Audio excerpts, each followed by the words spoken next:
చిన్ని కథలు చెప్పనాకి స్వాగతం. కాకి పిచ్చుకల స్నేహం ఒక చిన్న కథ.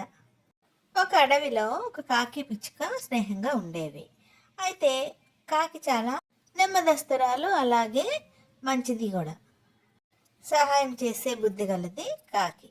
అయితే పిచ్చుక చిన్నదన్నా చాలా తెలివైనది, కొద్దిగా స్వార్థం కలది.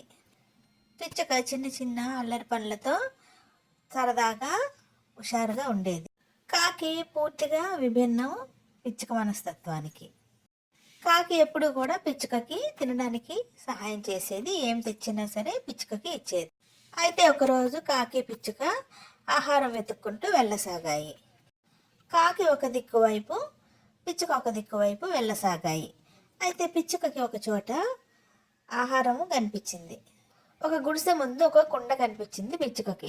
దానిలో ధాన్యపు గింజలు కనిపించాయి పిచ్చుకకి. పిచ్చుక కుండ దగ్గరకు వచ్చి చూసింది. లోపల గింజలు తక్కువగా ఉన్నాయి. చిరు స్వార్థం కలిగిన పిచ్చుకకి ఒక ఆలోచన వచ్చింది. కాకి తెలియకుండా ఈ గింజలు నేనే మొత్తం తినేస్తాను అని ఆలోచన చేసింది. అంతలో కాకి అక్కడికి రానే వచ్చింది. కాకిని చూడగానే పిచ్చుక కాకి చూసేలోగా ఆ కుండలోకి దూరింది గింజలు తిందామని. అయితే కుండలో దూరిన పిచ్చుక రెక్కలు అందులో ఇరుక్కుని కదలలేకపోయింది. పిచ్చుక ఎంత ప్రయత్నించినా కుండ లోపల నుంచి బయటకు రాలేకపోయింది. అయితే పిచ్చుక అవస్థ చూసి కాకి తన ముక్కుతో పిచ్చుకకు సాయం చేసి పిచ్చుకను ఎలాగోలాగా బయటికి తీసింది.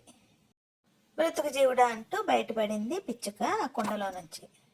కానీ తను చేసిన తప్పుకి సిగ్గుపడింది పిచ్చుక. వెంటనే కాకిని క్షమాపణ అడిగింది. నేస్తమా, నీకు తెలియకుండా స్వార్థంతో నేనే మొత్తం ఆహారం తినేద్దాం అనుకున్నాను, కానీ నీ వల్లనే నేను ఆపద నుంచి బయటపడ్డాను. నువ్వు సమయానికి రాకపోతే నేనే పరిస్థితిలో ఉండేదాన్నో అని పిచ్చుక బాధపడింది. నీలాంటి మంచి స్నేహితుడిని నేను అర్థం చేసుకోలేకపోయాను, స్వార్థంతో నన్ను క్షమించని మళ్ళీ మళ్ళీ అడిగింది పిచ్చుక కాకిని. కాకి తను తెచ్చిన ఆహారాన్ని పిచ్చుకకి ఇచ్చింది తినమని.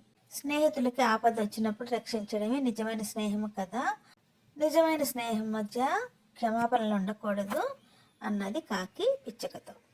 ఇద్దరు స్నేహితులు చక్కగా తెచ్చుకున్న ఆహారాన్ని కలిసి పంచుకొని తిన్నాయి. హాయిగా నవ్వుకున్నాయి, కబుర్లు చెప్పుకున్నాయి. తర్వాత ఇద్దరు కలిసి మళ్ళీ తమ గూళ్ళకి కలిసి ప్రయాణం అయ్యాయి, ఆనందంగా ఎగురుకుంటూ. ఇలాంటి మరిన్ని చిన్ని కథల కోసం do like, share and subscribe my channel చిన్ని కథలు చెప్పనా.